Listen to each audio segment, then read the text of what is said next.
Greetings and a very warm welcome to you all. Thank you for joining Global Peace Studies for Sustainable Development in Africa, where we discuss pertinent issues of peace and sustainability around the world and across Africa. I'm George Mutalemwa, moderating this session on behalf of the Africa Peace and Development Network, MAMA. Our theme today is Global Gardens, Growing Peace through Compulsory Education. And the speaker is Dr. Jacquelynne Modeste. She's a career educator and founder of Global Ed Immersion and its sibling organization, the Global Ed Immersion Foundation. She has also published quite a lot. It's a pleasure having you, Jackie, and it's a pleasure also having you all joining us today, some for the first time. You are all welcome, and others have been here before. So it's always great having you all to discuss a theme that is so important to us all. It's education. And the global gardens, sounds quite intriguing.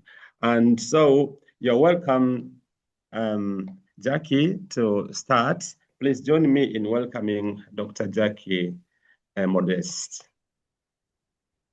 Thank you. Thank you. I have just a couple of slides that I'll be sharing throughout the throughout my talk, but this is more a working project for me because we are actually actively involved in doing this work. And so I want to share some of what we're doing and get feedback. And we'll be sharing just snippets of things here and there. But good morning, good afternoon, and good evening to you. I am honored to be speaking with you today. And thank you for your time. I am, of course, Dr. Jacquelynne Modeste, career educator and founder of Global Ed Immersion and its sibling organization, the Global Ed Immersion Foundation. Excuse me. Together, these entities provide comprehensive support for international and first-generation students enrolled in or intending to roll in U.S. tertiary institutions. I'm a world traveler, a lover of the world's music, and I'm naturally curious about how we interact with each other, the systems we devise in order to order our lives. The legacy we leave behind is very important to me. And since I cannot possibly speak all the languages in the world or all the languages in the countries where I've lived and worked and visited, I've held fast to music. Music transcends geographies and needs no spoken form to communicate effectively and to make people feel. Music centers us, and no matter what work I'm doing, there's some way in which it is related to music. But this is not by accident. I've been a higher ed faculty member for 30 years. When I teach, I open my classes with music, and that sets the tone for what we do. And in one of my most famous class openings, I opened the course with Funkadelic, Parliament Funkadelic, Free Your Mind and Your Ass Will Follow. It is extraordinary 10-minute long way of opening the course, and my undergraduate students were shocked. That is the way we begin, and I form connections through music in that way.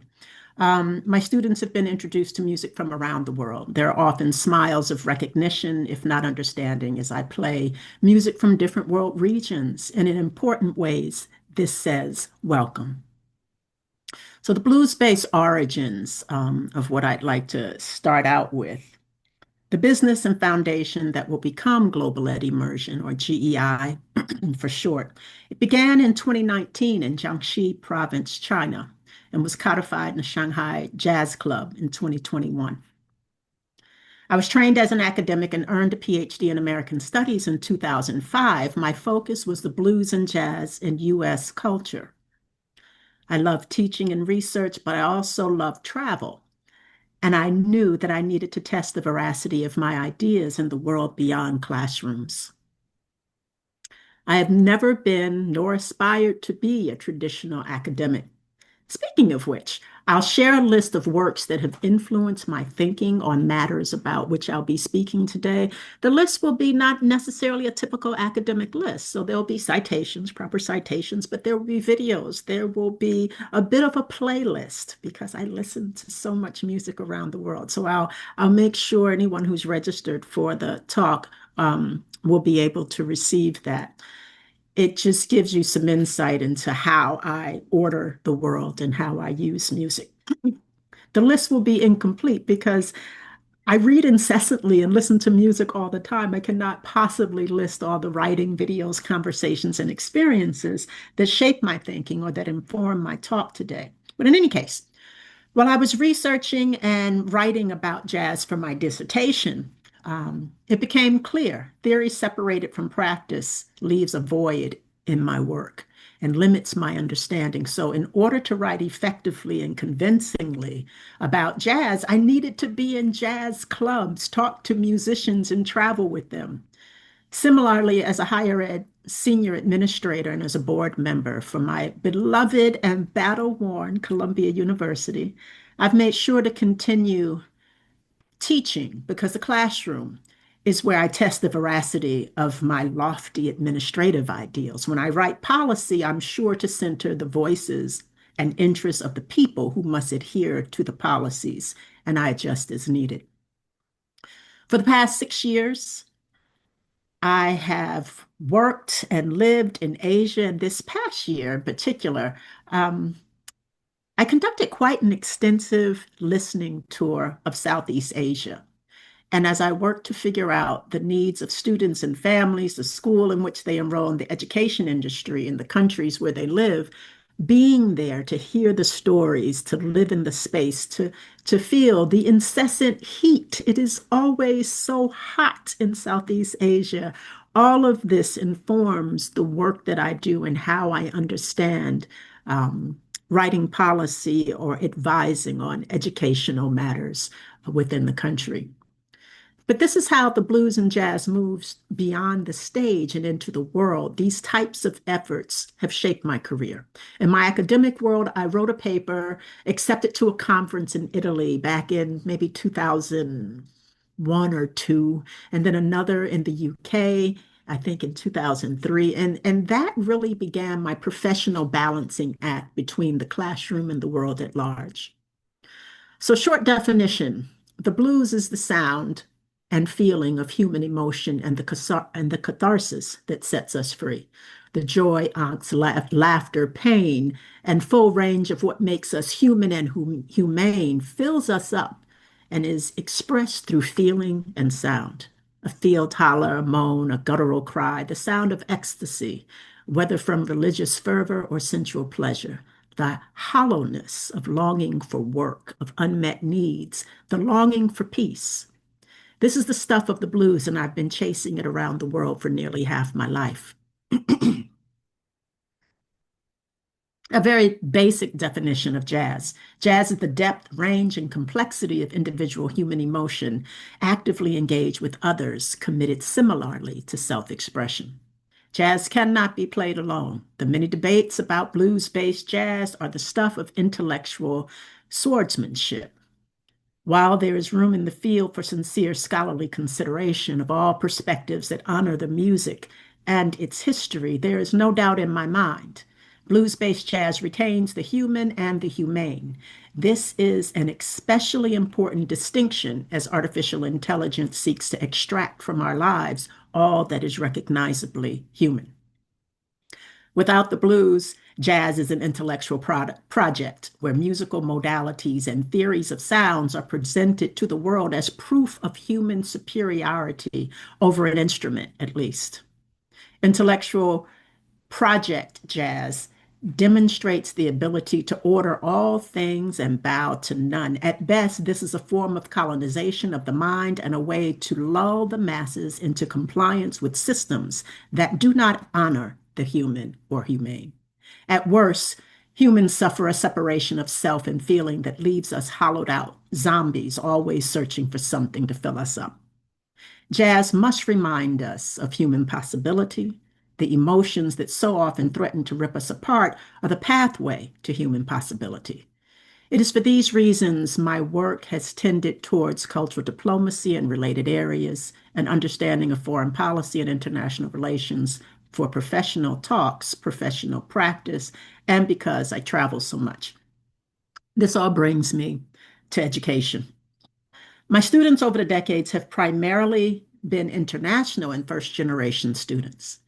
They hail from more than 30 countries, speak as many languages, and typically enroll in large state universities, community colleges, and specialized tertiary institutions. Much of my time in the classroom has been spent in New York City, a microcosm of the world. In one class, I had 5 Muslim students from 5 different countries. Imagine their surprise when I played Kulthum or Rai music, or music by the amazing Awa Sango, born and educated in Mali, but lived in the Ivory Coast, where she met her husband, a very prominent filmmaker. Students typically carry with them accents that shape English in ways that give insight into their home countries.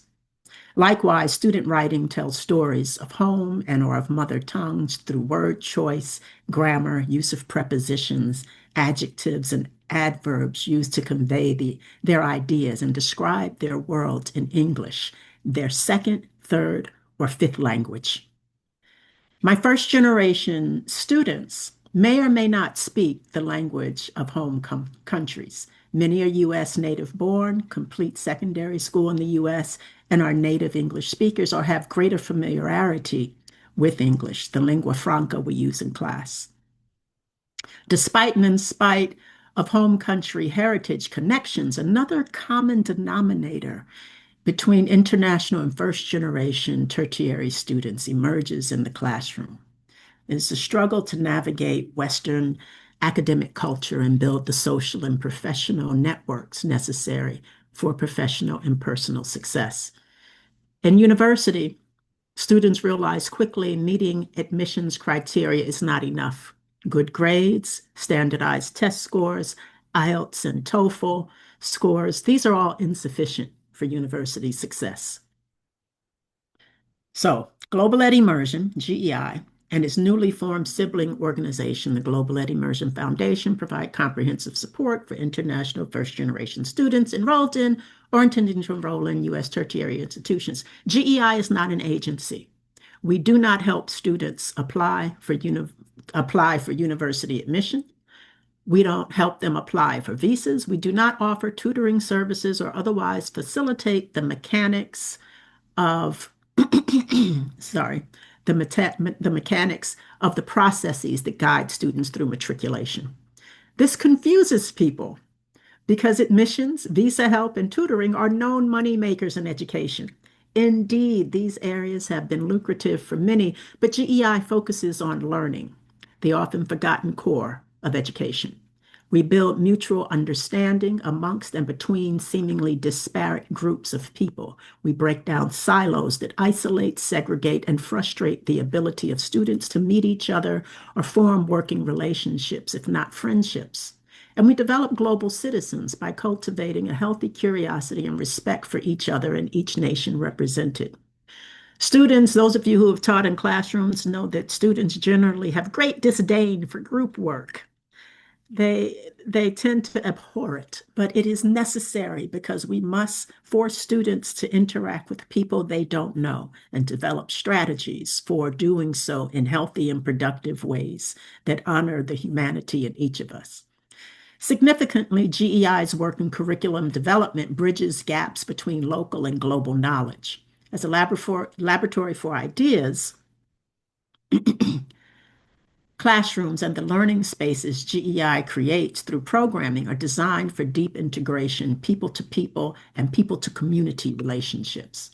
Multiple overlapping relationships are common in classrooms, and while divisions based on perceived academic ability are often used to segregate students, even in these environments, there are commonalities to identify and bridges to build. GEI is fortunate to have a group of committed leaders. Our all-women board of directors includes 2 diplomats, one from Sudan, one from Lesotho, international attorneys, healthcare professionals, policy experts, real estate professionals, and of course, career educators, all with substantial international experience. Together with our advisory council, GEI has a presence on 6 continents. Our research and development work group, made up of 7 accomplished women in different countries, from a variety of academic disciplines with decades of experience in education, curriculum development, higher ed administration, policy writing, STEM, culture, and working in and with Indigenous people. Together, we are developing Global Gardens, an integrated interdisciplinary secondary curriculum that closes gaps between local and global knowledge and moves students from static to dynamic learning and assessments. The first course in the curriculum, Ready for the World, was piloted in Southeast Asia in early 2025 with 100 secondary students.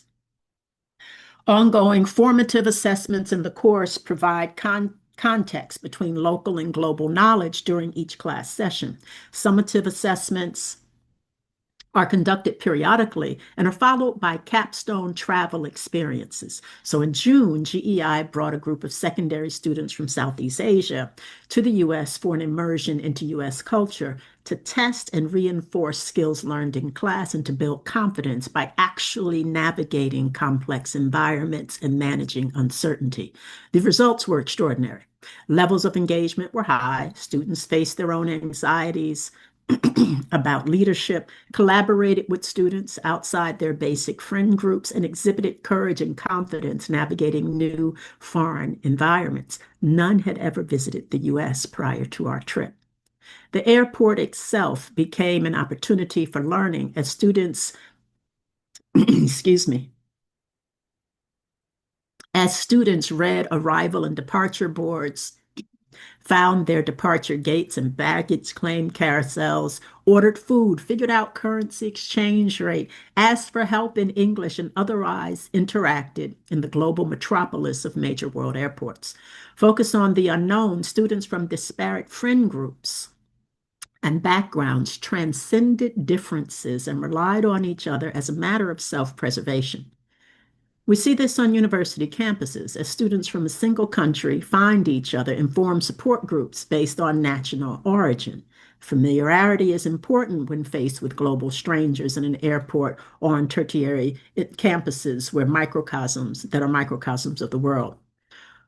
Our Ready for the World course was piloted, revealed possibilities for deeper, more substantive work in the classroom and with the experiential components of learning and assessment. Creating student groups randomly in class, for example, forces integration and avoids self-segregation. Students need this skill as it also mitigates ego. Everyone is not good at everything, but everyone is good at something. Rotational leadership helps identify strengths and areas that need work. Rotating leadership also gives the opportunity to lead and follow. Too much academic emphasis in work and business is focused on developing leaders, but if everyone is a leader, who are they leading? Active listening, known in jazz and the blues as call and response, are necessary tools for engaged learning and dynamic assessments. Our definition of performance must be liberated from the page and screen, and like jazz musicians on the world stage, students and educators must be fully present, engaged, intellectually agile, and courageous as they face the unknown. Western educators want students to learn critical and analytical thinking and anticipate critical and analytical thinking and be prepared to solve the world's complex problems and anticipate changes to come. These talking points sound so good in interviews, during student recruitment, and for accreditation processes. Yet students are in school with standard curricular content, with standard assessments, taking standardized tests, and language proficiency exams that separate them from the real-world application taught by professionals to minimize their accents. I find language proficiency exams particularly annoying because in the US, students will have professors from around the world. Those professors will speak English with accents shaped by their home country. Students trained via some standard English accent will not have sufficient ear training to understand their professors, and they will struggle. This is where music is important as well. So we must close the gap between music and culture and what we call academic learning. Also, standardizing English accents privileges Western countries and forces a colonization of sound that creates a hierarchy of language when English is a lingua franca and as such should be spoken with accents of the world. This is precisely how English is useful. When I've made recommendations regarding national policies and hiring teachers, I advocate strongly against hiring teachers from only Western nations where English is an official language, because this is not the real world of learning students will enter in U.S. tertiary study or in the world beyond classrooms. But I digress, but only a little. Pedagogical strategies can be improved with teacher training and professional development, and matters such as accents can be discussed in curricula. The underlying matter or the overarching matter, depending on how you want to view it, is the curriculum itself, since secondary teachers must adhere to strict guidelines about what to teach, how, and when to assess. It is here that GEI is working to make substantive and transformative change. International curricula.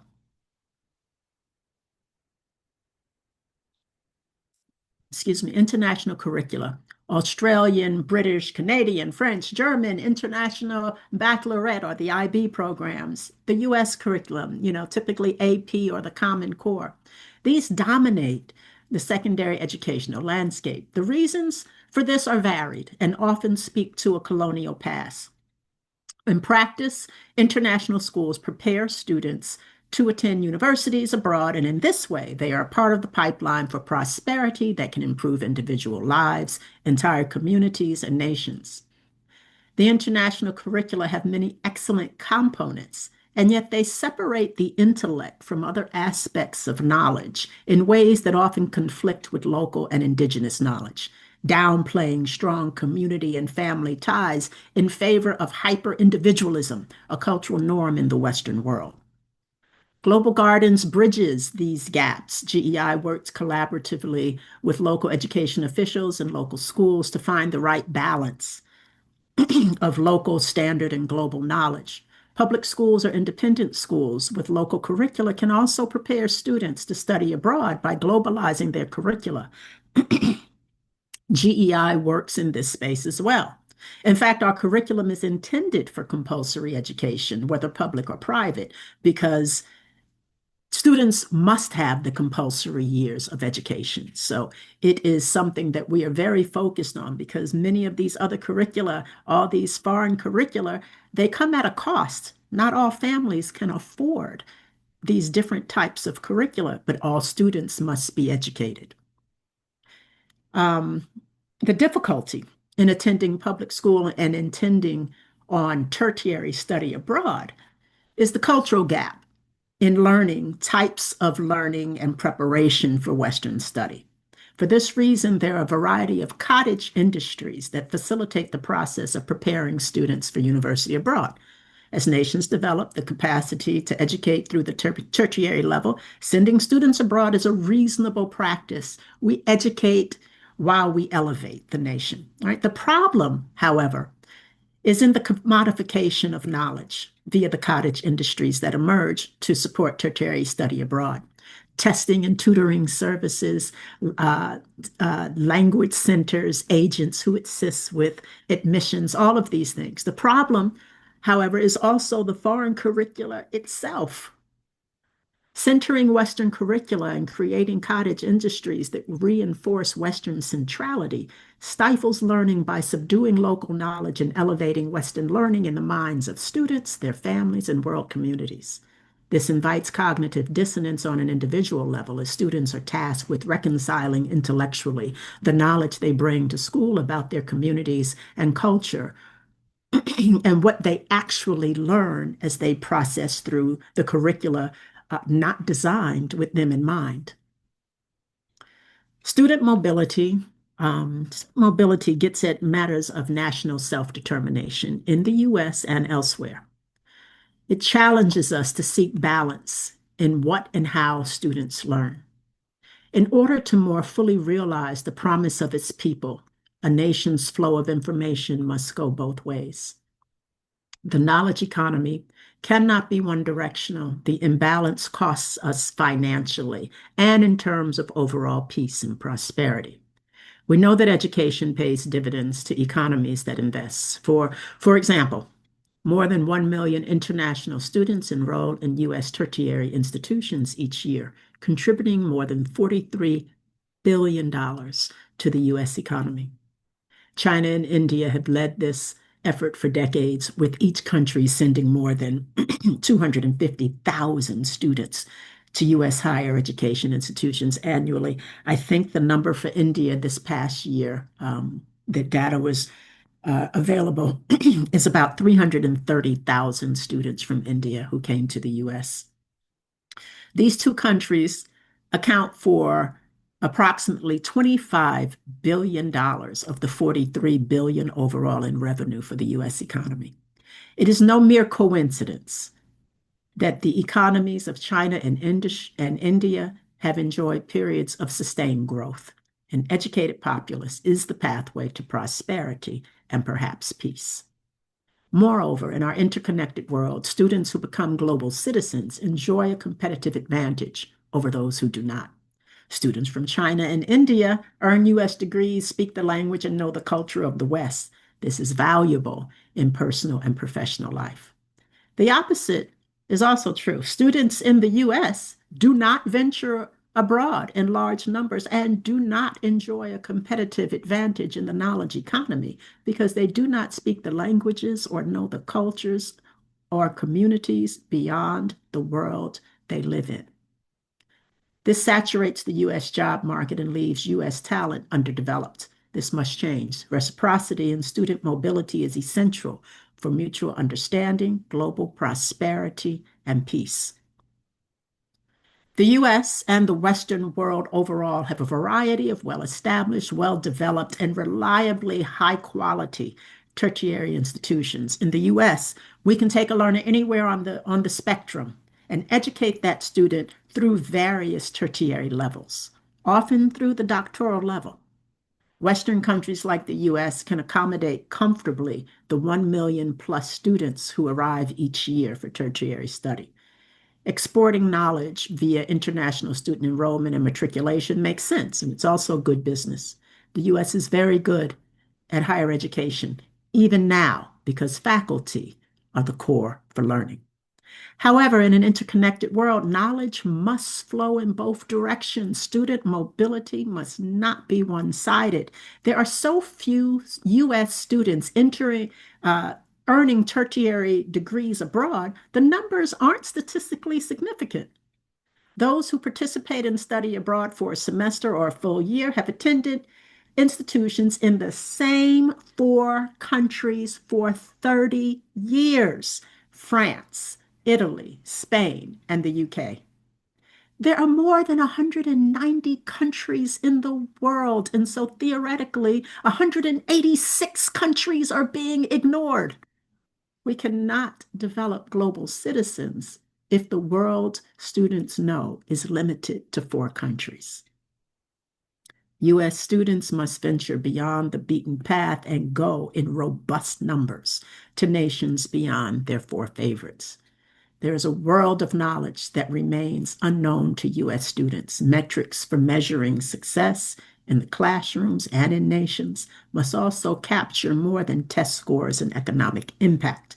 The $43 billion the U.S. receives via international student enrollments each year obscures the missed opportunity for U.S. students to know the world and participate meaningfully in the global knowledge economy in the world beyond the West.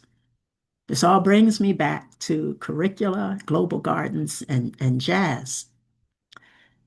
University, domestically or abroad, is typically the first time students have an opportunity for sustained and meaningful interaction with people outside their home communities.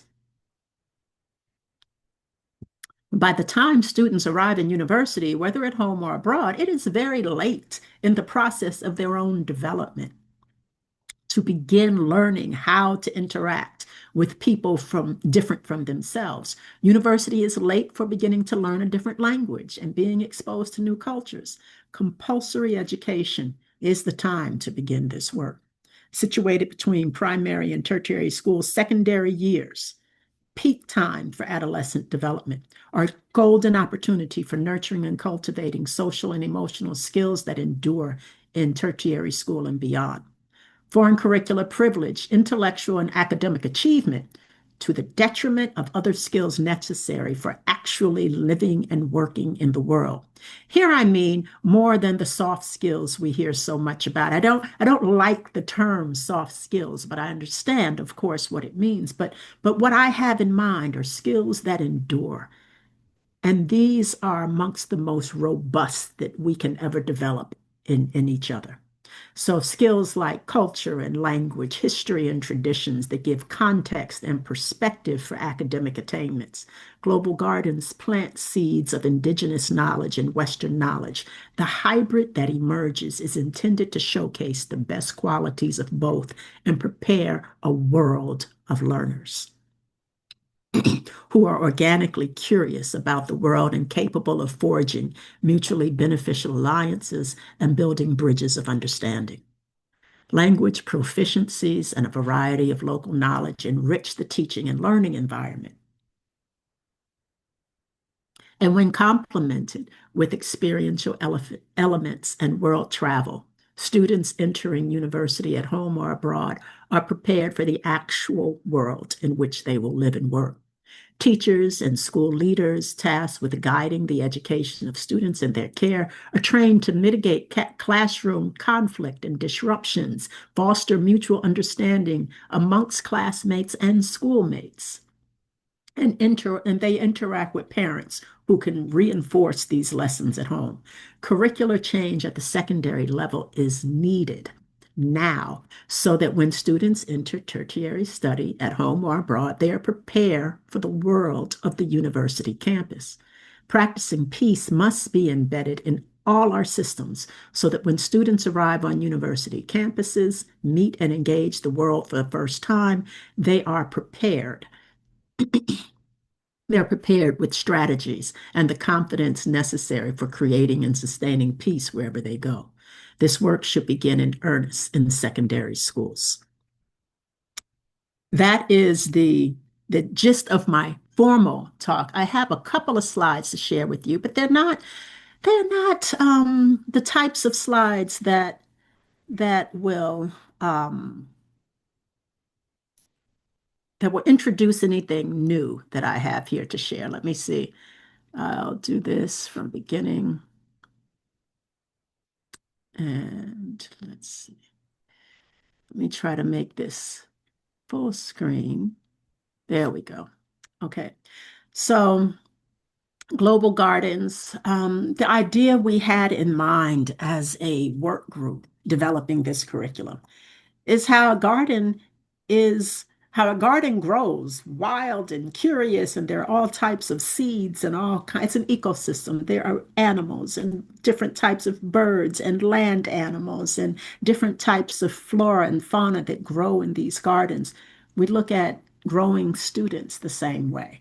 And as gardens grow harmoniously in their ecosystem, we think children can grow to be peaceful and to be cognizant of each other and aware of all that they are doing if they are guided appropriately, but allowed to grow and experience the world. My agenda followed these basic steps. Music is Music is a big part of what I do. And when I talk about the blues and with jazz, a garden is the same type of thing in my mind because with jazz, there's improvisation and innovation, and you don't ever quite know what's going to happen. And a garden is the same way. And children, we think they come from so many different types of backgrounds, so many different levels of ability and talents that it's the same type of way with children. This is just a little more about my company, Global Ed Immersion. And if you want to talk to me more, I'm happy to do that. This is a work in progress. And I think that is the biggest thing. Um, I think that is the biggest thing for our work group as we've been developing this. We have these set curricula. Oh, we're going to open a new school, we're going to use the IB curriculum, or we're going to open a school, and we're going to have the AP curriculum. We're going to open a school, and we're going to have the British curriculum or the German curriculum, whatever curriculum.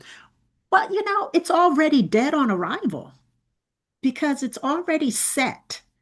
You don't know what students you're getting in a classroom. You don't know what teachers you're going to have to hire. You don't know what school leadership is like. You don't know what the priorities are. Things are shifting constantly. How can the curriculum be standard? So Global Gardens is something that, like a jazz score, gives very basic guidelines and allows the experts to fill in all the blanks, depending on your community, depending on your priorities. National priorities may mean certain things need to be tweaked, added, or taken out. And so Global Gardens allows that. I tell you, I do like the Common Core curriculum in a very basic way because I think it kind of aligns with, jazz is U.S. indigenous music.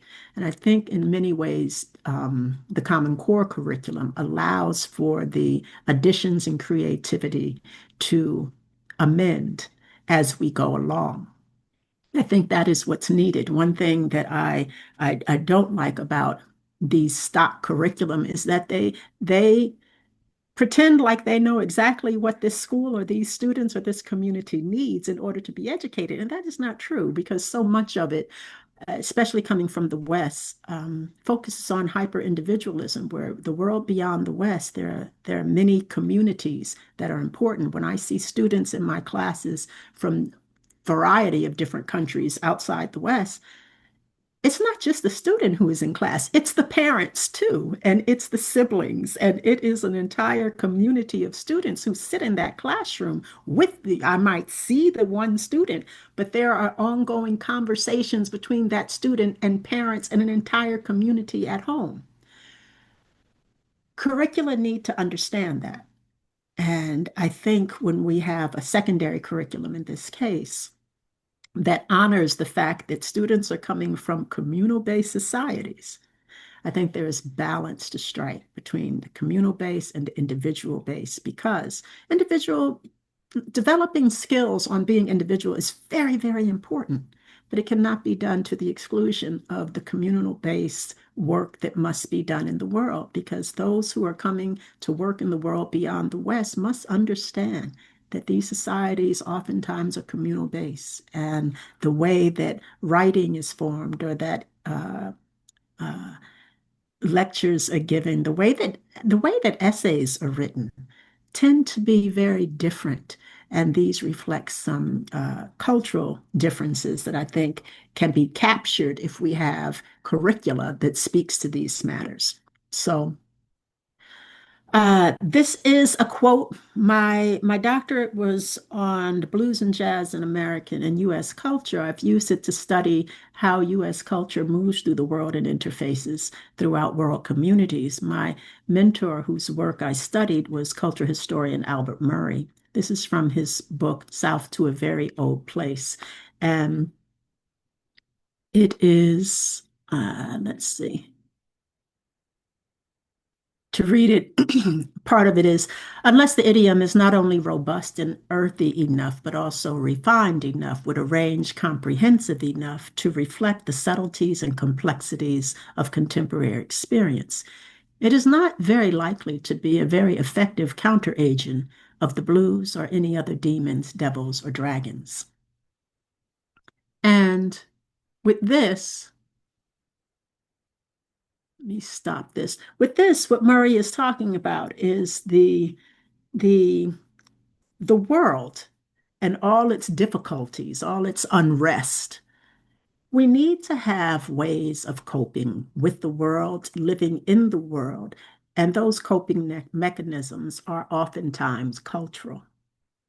When we have secondary students, we have an opportunity to give coping mechanisms, teach coping mechanisms in a controlled environment, compulsory education in particular.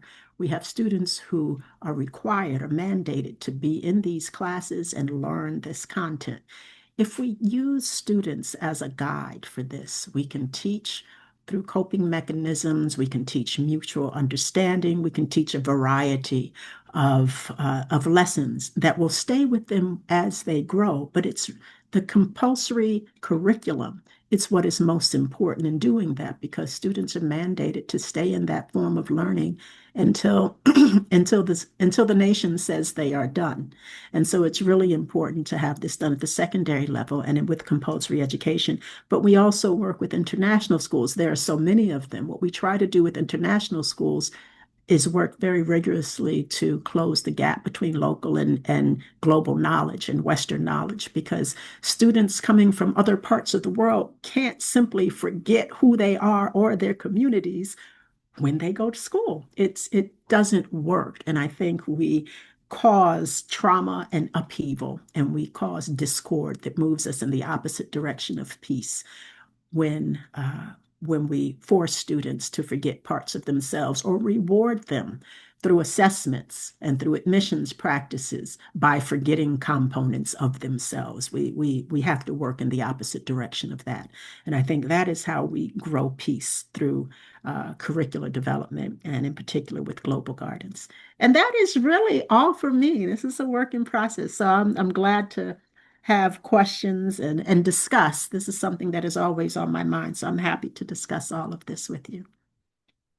Yeah, thank you so much indeed, Jackie, for this wonderful presentation, and congratulations on the great work you're doing on global ed immersion. And we are probably all students. We are all learning for sure. And where somebody actually last time said this is the mama classroom. And so we are always learning something new. And this for sure is quite interesting. And I can't really summarize things that you've talked about, but I'd like to invite Peter to start by making a comment or asking a question. Peter, well, thank you so much. I can't resist. I was a jazz musician until 2010 when my nervous system exploded.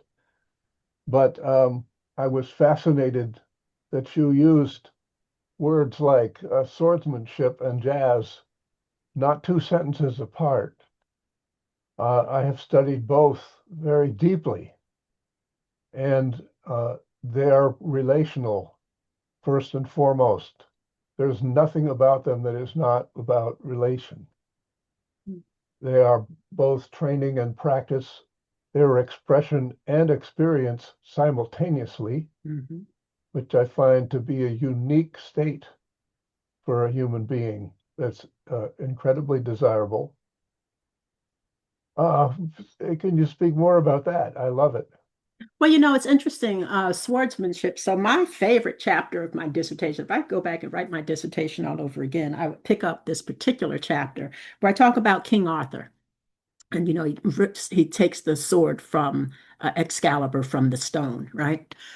But the idea of swordsmanship, to not get into too much of the King Arthur stuff, but the idea of swordsmanship is really when you're learning jazz, it is a community music. You learn jazz not through the institutions and the academies that have popped up. They are wonderful, and I'm glad for the exposure.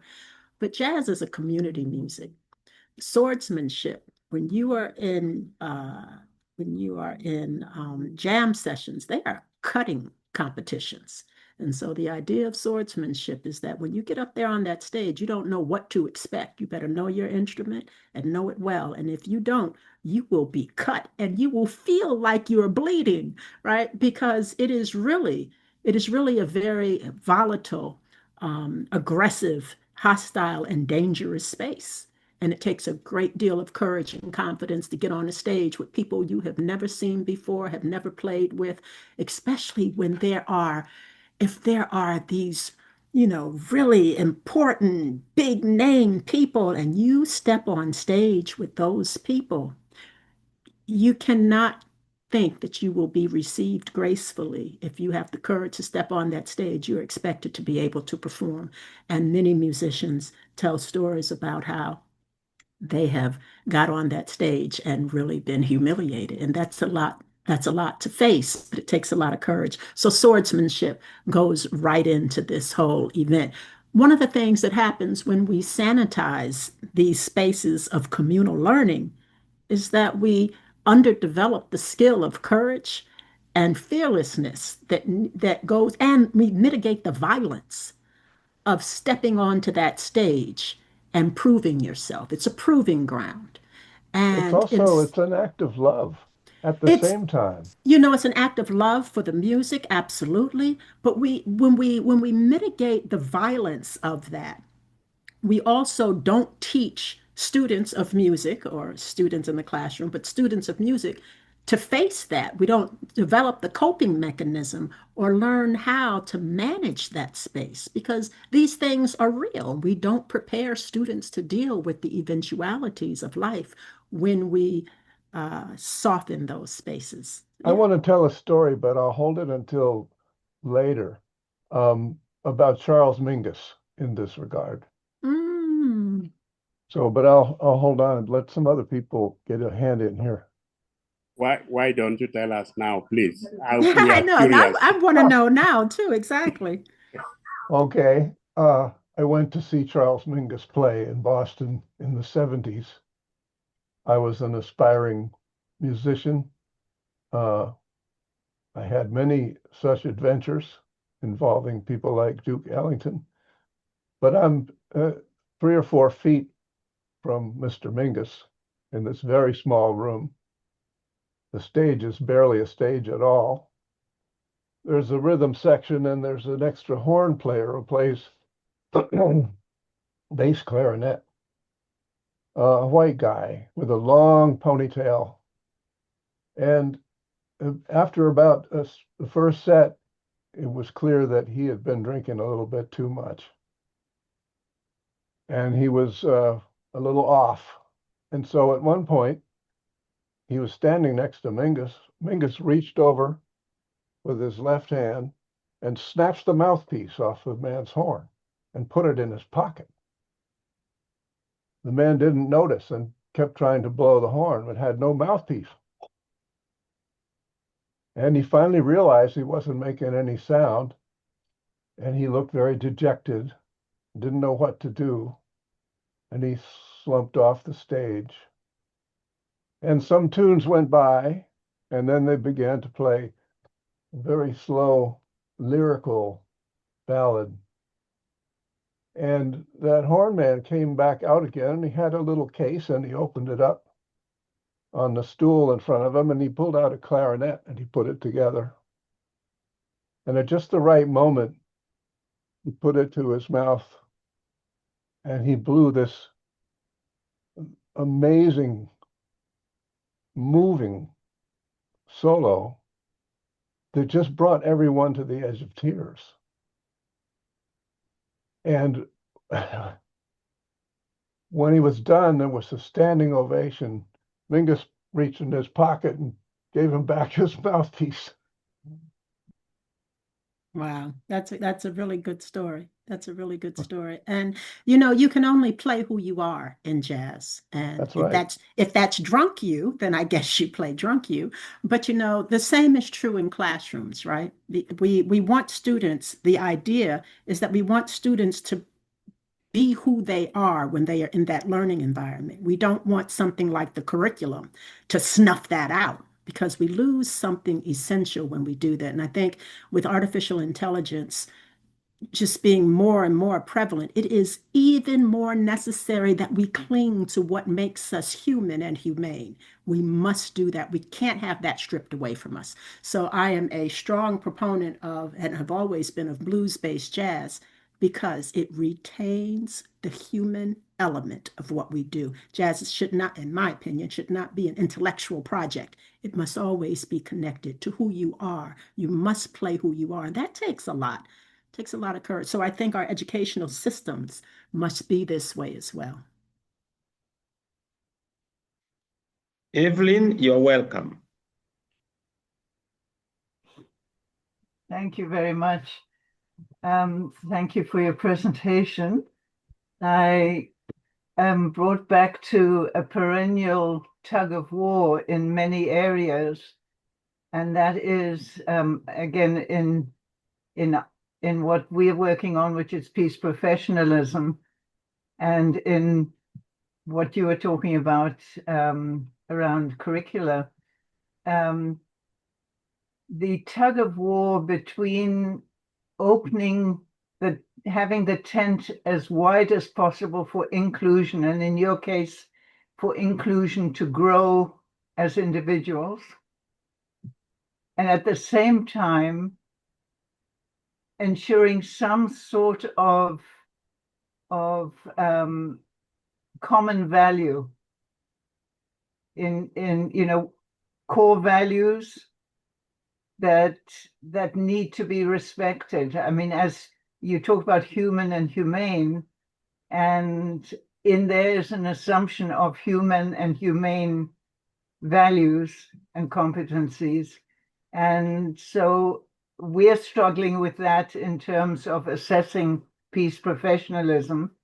And I wonder if you could talk a little bit about the tug of war that I see between the need to have some sort of universal educational standards and at the same time allowing the garden to grow. And in this context, if I may also say that I personally am I'm not into swordsmanship, although I did do a little bit of swordsmanship in high school. I fear the language of swordsmanship in this world of militarism can be very easily misunderstood.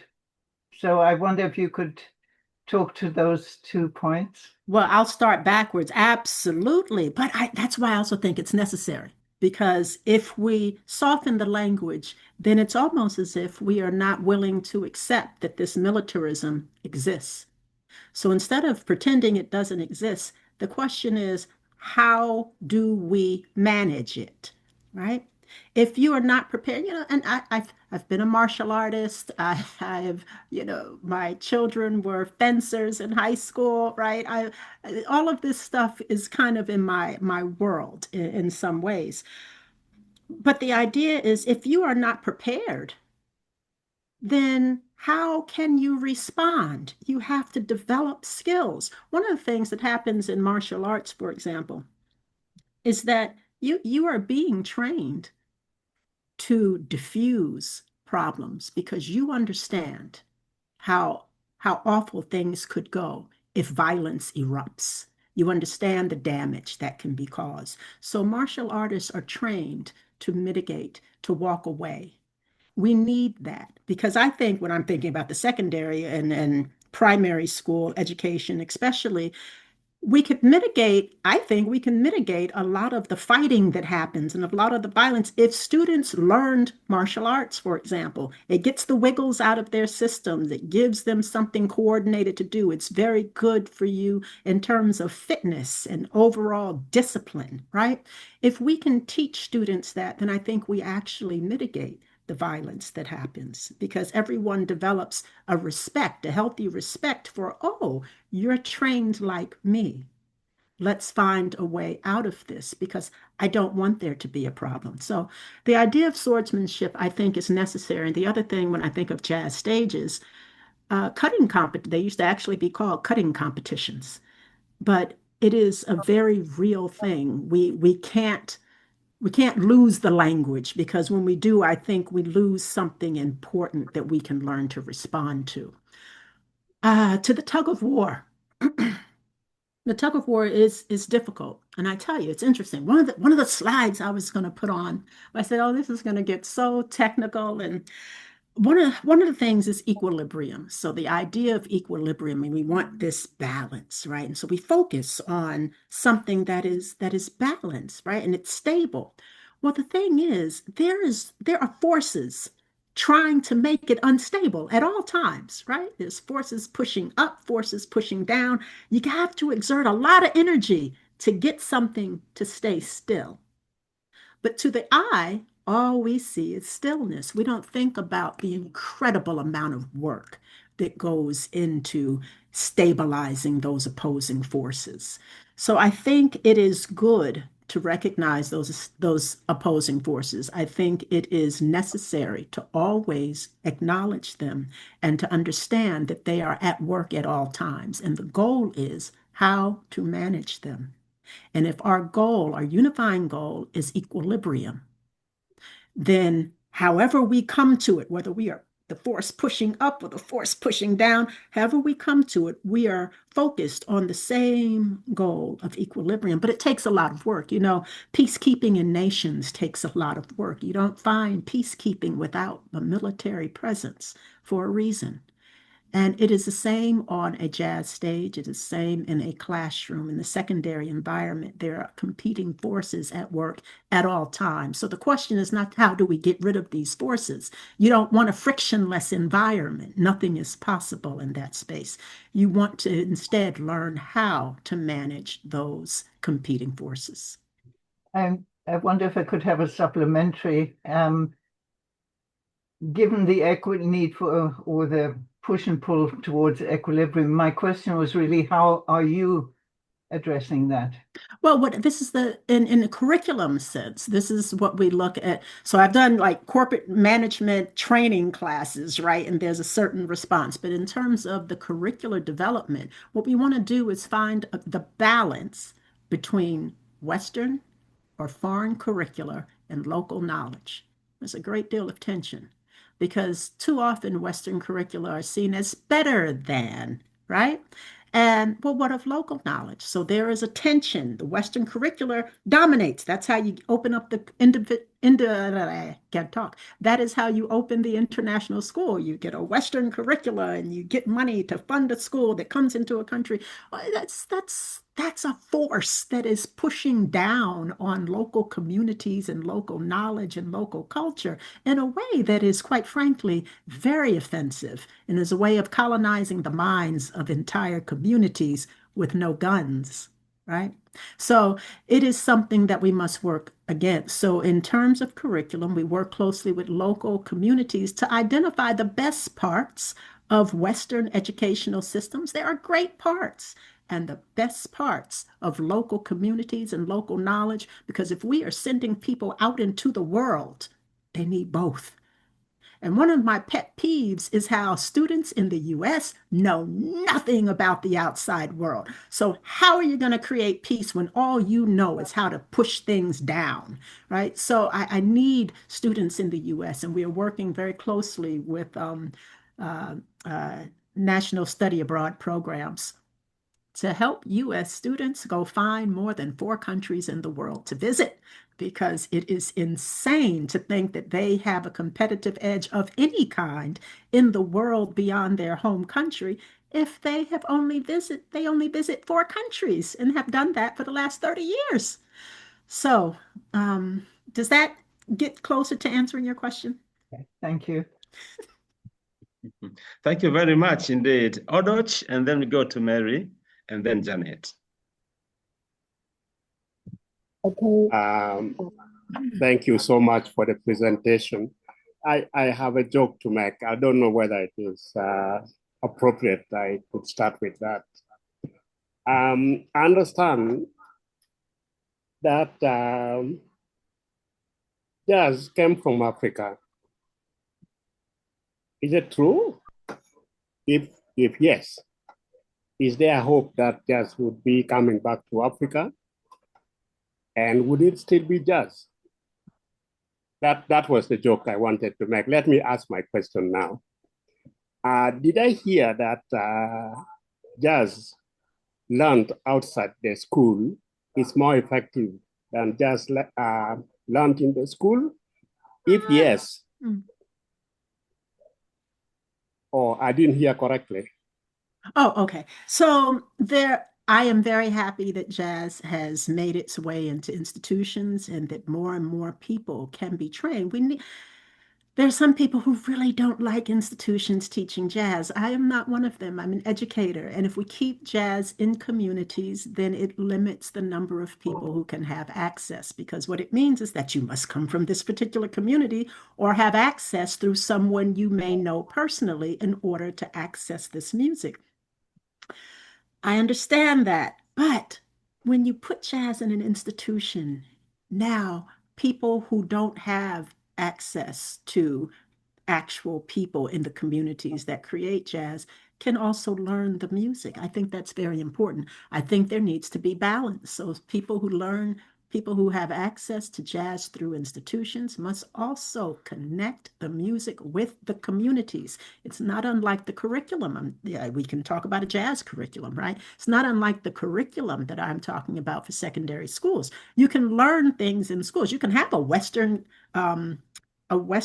curriculum, but you must balance it with local knowledge and communities in order to optimize the learning that happens in that space. You're missing key lessons if you learn jazz only in an institution. You must know the communities of music. One of the things that happens with jazz is that what I love about it, you can play it all over the world, right? So you can take, there is a great group from Pakistan.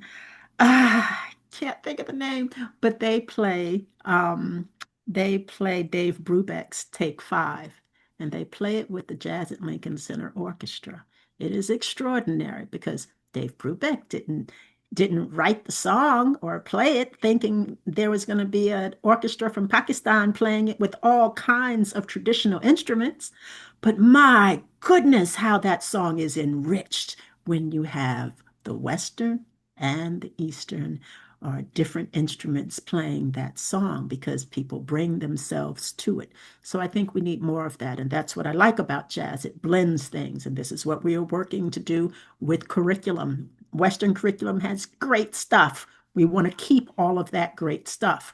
We want to blend it with the best stuff of local knowledge so that students can be educated in the most robust way and be best prepared for the world beyond their home communities. Excellent. Mary, please. Okay, thank you. I have a question. Professor, you said jazz over West country. I know many countries they have different cultures. Some cultures they are against, but they don't like a Western culture. And look like in China, different culture, and some older people think jazz is sexual and alcohol and violent and drug.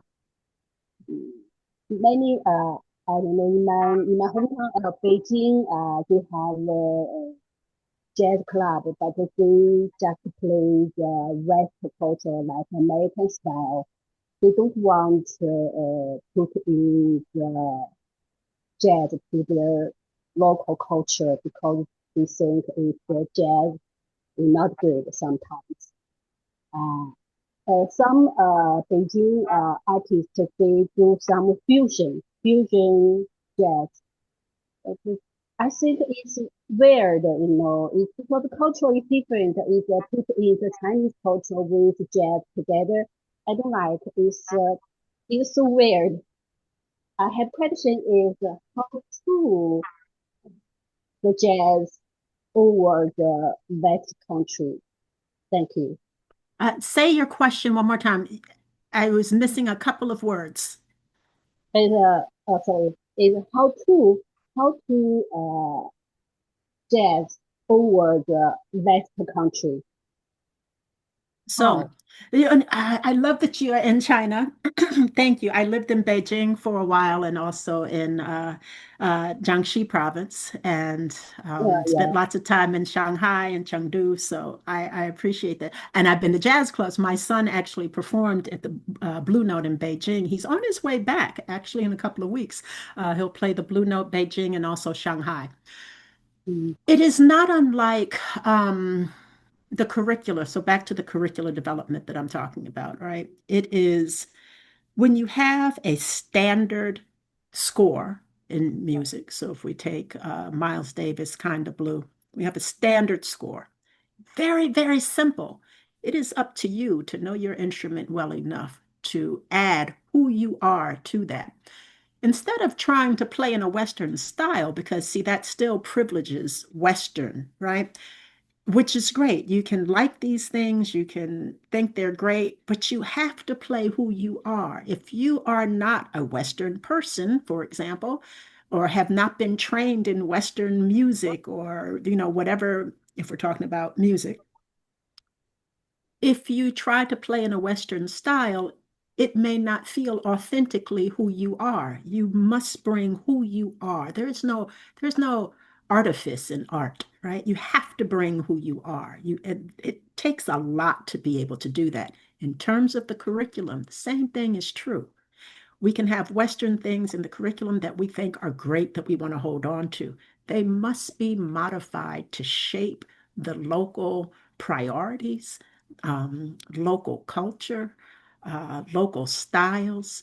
That is the beauty of something like jazz and what we're trying to create with Global Gardens, the curriculum, because we want to blend all of these things together so that it honors each country or each nation where it is implemented. It will look the same but different. So, for example, to use music again, if you play Dave Brubeck, we play Take Five in the US, I don't know, in Chicago, let's say, with a band who has played, Take Five in jazz clubs around Chicago, it's going to sound a certain way. When you take it and blend it with the orchestra from Lahore, it's going to sound, you're going to recognize it. It's going to be, oh, that's Take Five.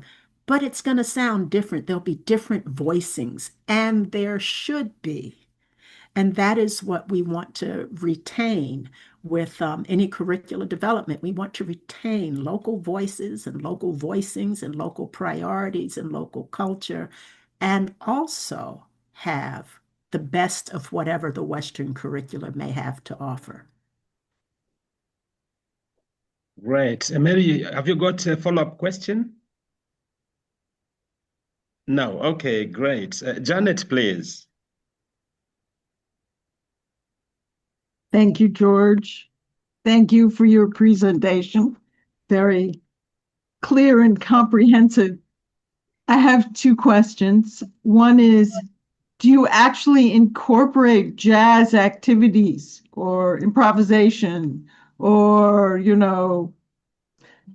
rhythm and games in your curriculum? And the second is, here's a global group of people from all over Africa and China and Europe and Canada and US. What would you like to know from us?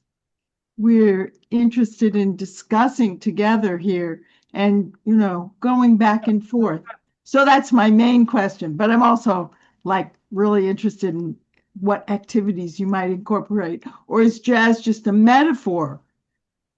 Well, jazz is both. It's metaphor, but it's also practice. I earned my doctorate with jazz and blues and U.S. culture and how it moves through the world.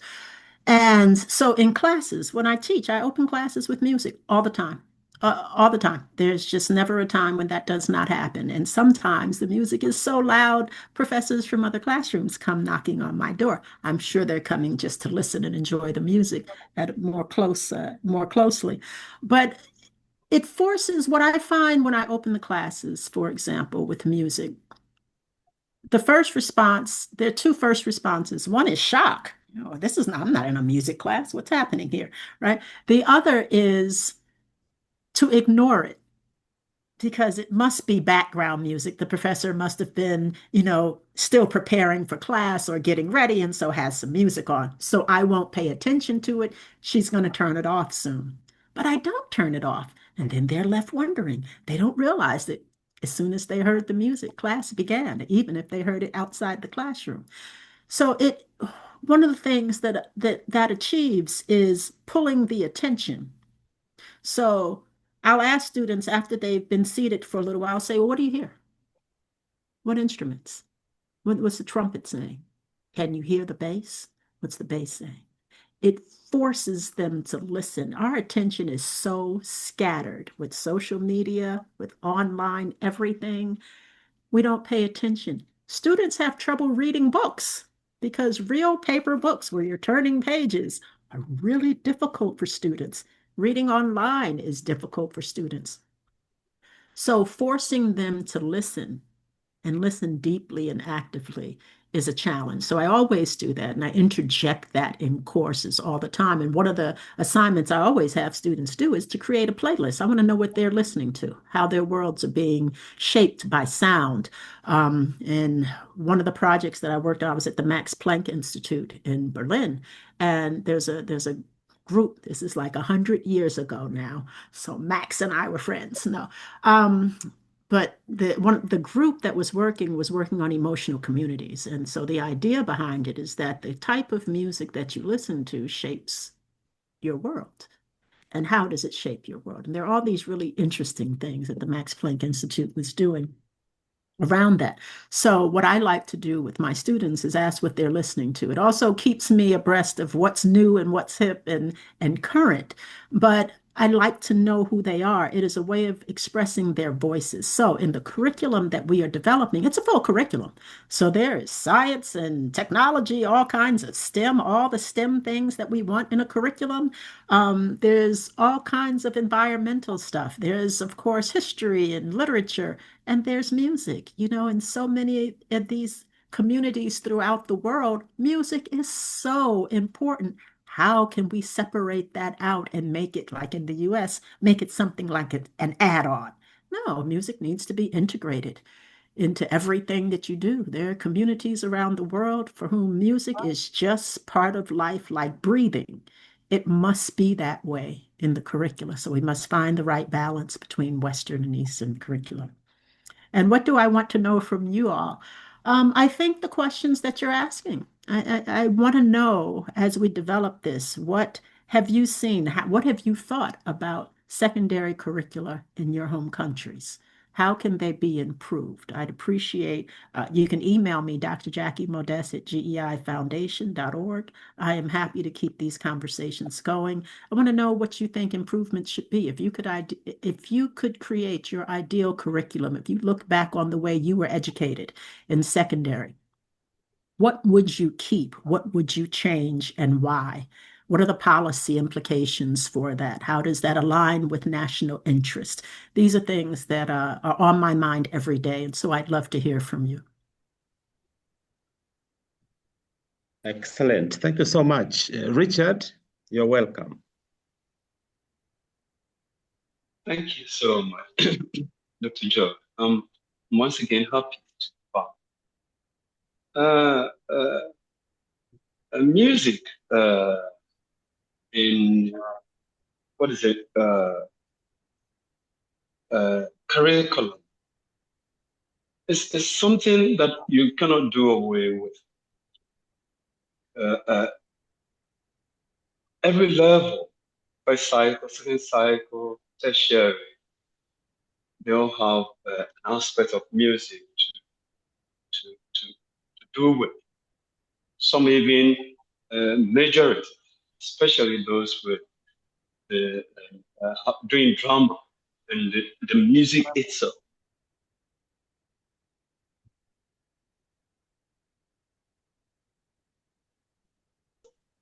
I think when an ethical instruction move along with it, then the beauty of music with respect to peace building could be realized. I know that if I'm outside listening to jazz music, and then I have about 4 or 5 ladies beside me, I'll be calm. I'll be peaceful. I will not be trouble. I will not get my what is it? I will not enter into conflict or whatsoever. But the ethical what is it? Picture around it is actually wrong. When you listen to jazz music, In fact, you realize all your problems are dropped. But whereby you listen, whereby you involve yourself in music and other social vices, attempt to drop your peace. That is where it becomes a problem. So we should blend that with ethical instructions, and that will help us achieve the benefits. Thank you. That is my take. So you're breaking up a little bit too. So if I don't get specifically at something, please let me know. So I use jazz as a metaphor for a lot of the stuff that I do. But similarly, when I talk about jazz in a curriculum, I don't necessarily mean jazz in and of itself. Jazz is a Western indigenous type of music. So when I'm looking at blending Western and local global cultures and communities, it is not that I intend to privilege jazz. When I say music, I mean music from the local communities. There are different types of musics to celebrate different community, different holidays and celebrations and community events and all of this needs to be embedded in the curriculum if that curriculum is part of the community. So the music program, for example, in a school in any country, pick your country, right? Whatever the local music is should be embedded in the curriculum because that is what is familiar to students. That is what honors students and their families and their learning. It needs to be all blended together with anything Western, properly Western that they may be learning. It always needs to be a hybrid. The cross-pollination of seeds that I like to think about in Global Garden, these are the students. The students, when they process through this educational system with this hybrid, integrated, interdisciplinary curriculum, should come out richer, knowing more than just one thing. So we do not want students simply coming in and knowing jazz, for example. Jazz can be blended. They should know that jazz can be blended with all types of music from local communities. But that local community music it's part of their history and culture. They should take it with them wherever they go, and it should honor the communities where they come from, wherever they go in the world. That is how we create global citizens. We can't create global citizens who leave parts of themselves behind because it has been snuffed out. So music is a very important part of this. Excellent. Thank you so much indeed. And the question that was asked by Janet is, before that, Donna had raised a hand. Would you like to speak, Donna Pido?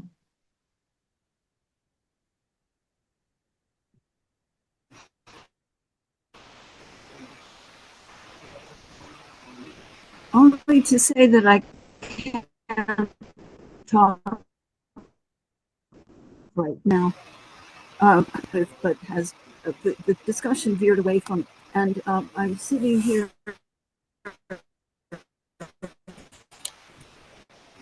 with Odo. Sorry, Donna, we can't hear you. Who is trying to get your connection is going to put in a message saying, sorry, I have to leave now, but I'll see everybody next week. Okay.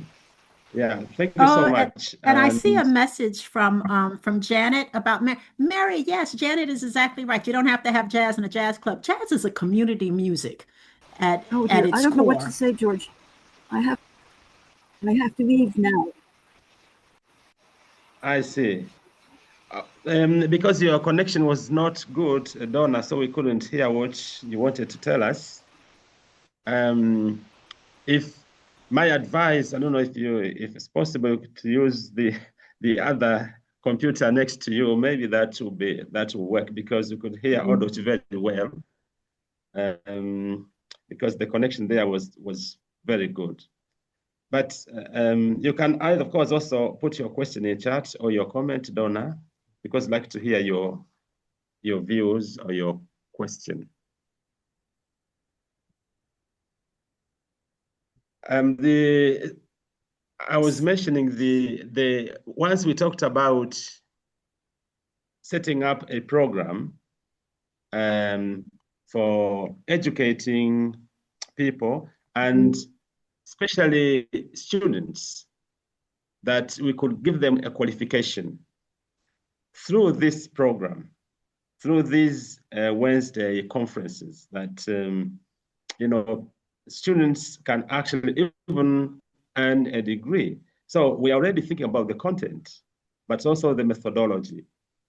And so what you are talking about is quite important to us, because that gives us also a kind of philosophy of inclusion, for example, that we would like to hear, to see students actually love what they are doing and find the education good for them, but eventually good for society, And so the content is very important, but also the methods that we can use. And we are not only thinking about higher education, let's say in terms of, let's say, PhD, not only that, but also master's and BA in peace studies, and particularly African peace studies. I think if that day will come, I hope, that will be great. And we've got mentors here already and, volunteers. So I appreciate, your being here with us, and I'm sure we can come up with something concrete that will be beneficial to our communities, but also to our entire world, which needs more cooperation rather than, fighting and competition. So I'm just looking in chat if somebody has a question or comment. We still have 10 minutes to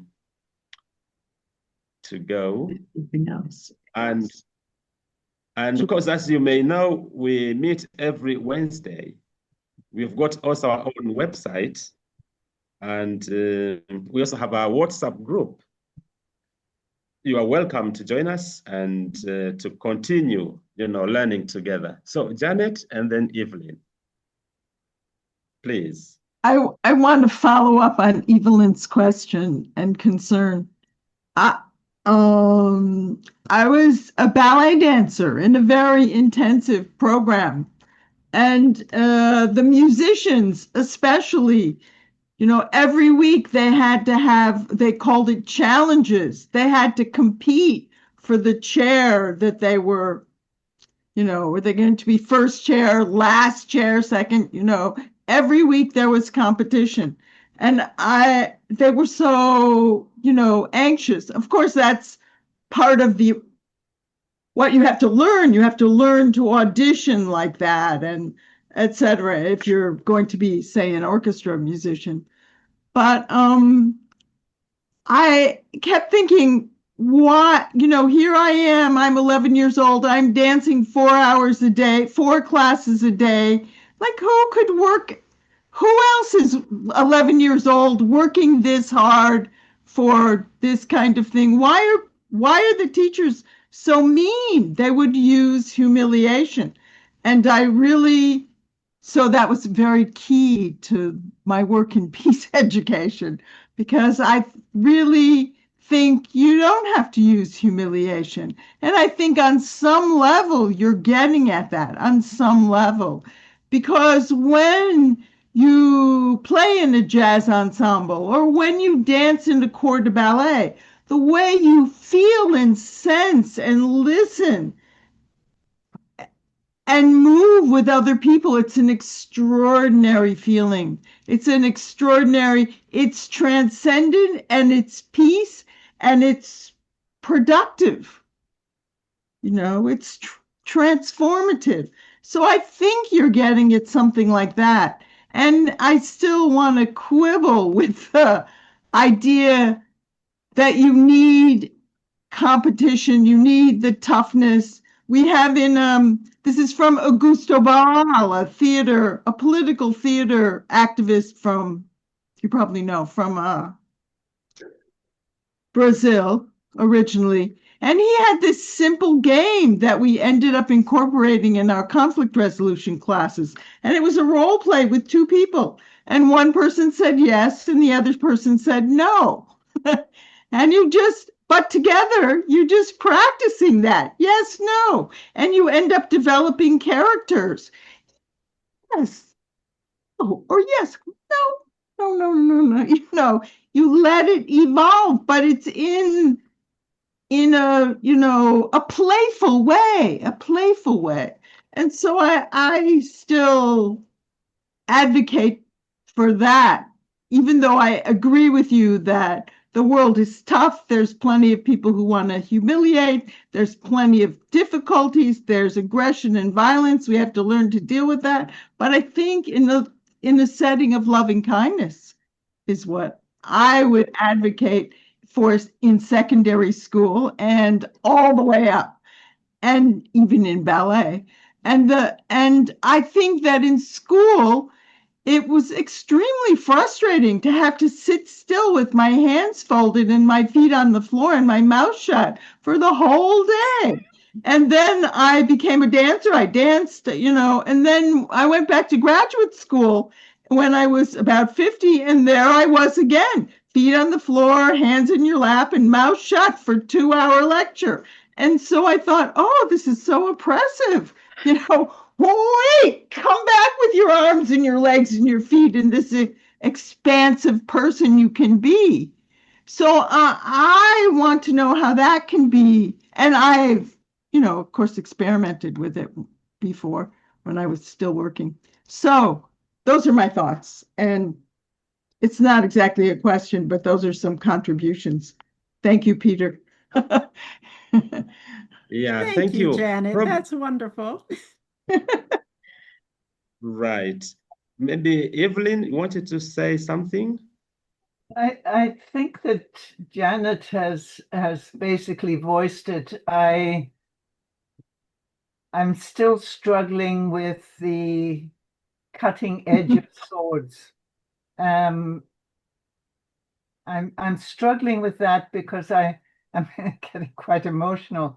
I'm struggling with that because it's sort of the slippery slope for those that would like to militarize the world. So I personally I love what you're proposing. I fully endorse the idea of ensuring that local knowledge, I don't even call it local knowledge, that all knowledge is incorporated equally into education, and the playfulness and the interactions and the improvisation. I do have a problem with swords and cutting edges. Well, you may need a different metaphor, but the realities of the practice, are the same. So the tension and the hostilities that someone may feel can be internal when they get ready to go up on stage, being riddled with anxiety. Do I know my instrument well enough? How am I going to prepare to compete with this person who has played all over the world? Or how do I get on stage and manage the performance anxiety of playing with people I have never seen? I don't know what their skill levels are. How do I fit in?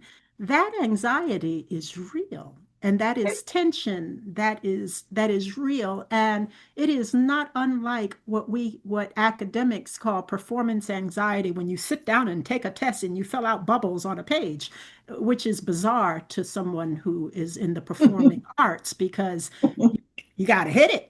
Stage fright is real. We have to acknowledge that in order to transcend it, in order to find coping mechanisms for it. So you can find a metaphor that works for you, but the goal of it is to manage that anxiety but acknowledge it. And I don't agree that all what did you say? All knowledge is relevant or is important, or whatever the phrase is, in the sense that we have to acknowledge it specifically. Your performance anxiety is different than my performance anxiety. We can't just say all performance anxiety is real. Well, that doesn't get us anywhere. What are you specifically? How does your particular performance anxiety manifest? We need to figure that out, and then we need to figure yours out, and we need to figure yours out. And there are commonalities to be sure, but we must recognize the individual, we must hold fast to the individual nature of those anxieties and also work towards the commonalities and mitigating all of it. So there are some people, I have a friend whose sons play elite sports. Before a game, their performance anxiety, one of them vomits every game, every game, every game. It's nerves. But you know what? That's that person's particular mode of performance anxiety. So we have to figure out, what do we do with this? Another one may have another thing that has to happen. So we are trying to do both, which is hard work. We are trying to honor individuality, and in this case, local cultures and environments, and also speak to the needs of the larger global environment. It's difficult work, and it's always a balancing act. We're trying to find equilibrium, but finding equilibrium necessarily and by definition means managing opposing forces. There's a force pushing down, there's a force pushing up, and maintaining equilibrium takes an incredible amount of effort. I agree with everything you have said.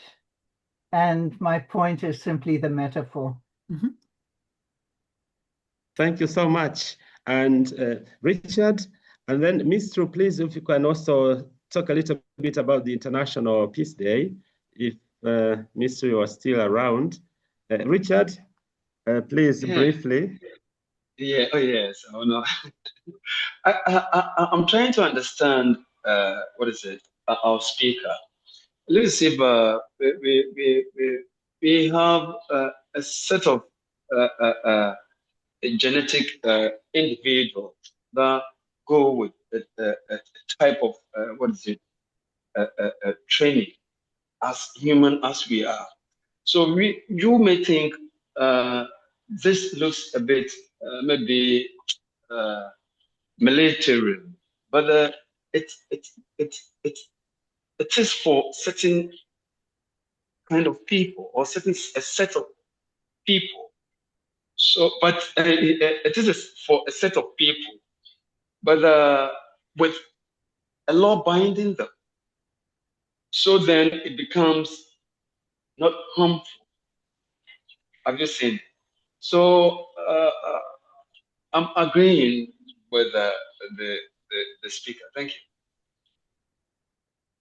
Thank you so much. And before Jackie makes her concluding remarks, if Mr. you are there and you'd like to talk to us about the developments about the International Peace Day in Addis Ababa, please.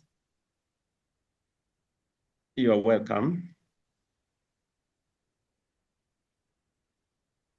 I will talk a little bit about that just briefly, but if now we may ask Jackie to please make your concluding remarks. Thank you so much indeed for your time, for your brilliant presentation.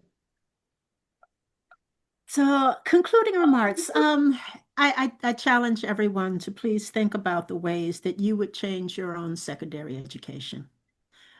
Think of the things that were good. Think of the things that might be improved. If you could imagine your own curriculum, what would it be? And if you could send me those thoughts, I'd love to know them. I'd love to hear them. And I'm happy to be in conversation with any of you. So my contact information is in the email that you've received, but it's Dr. Jackie Modeste at GEIfoundation.org. I am also on WhatsApp at +1 and 646-812-7728.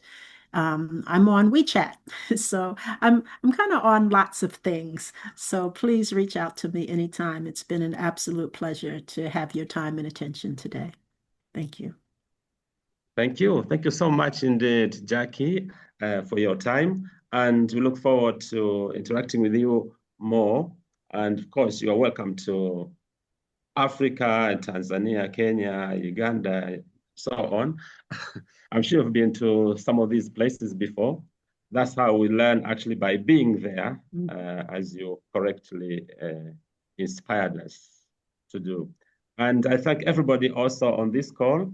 And as you may remember, we were invited actually to take part in the International Peace Day in Addis. And I have just, applied for the visa, and I'll be traveling there if all goes to plan. And I thank you for your inspiration. And so let's see how things will go, and I will update you on the progress. So I wish you all the best. See you next time. Bye-bye for now. Bye-bye.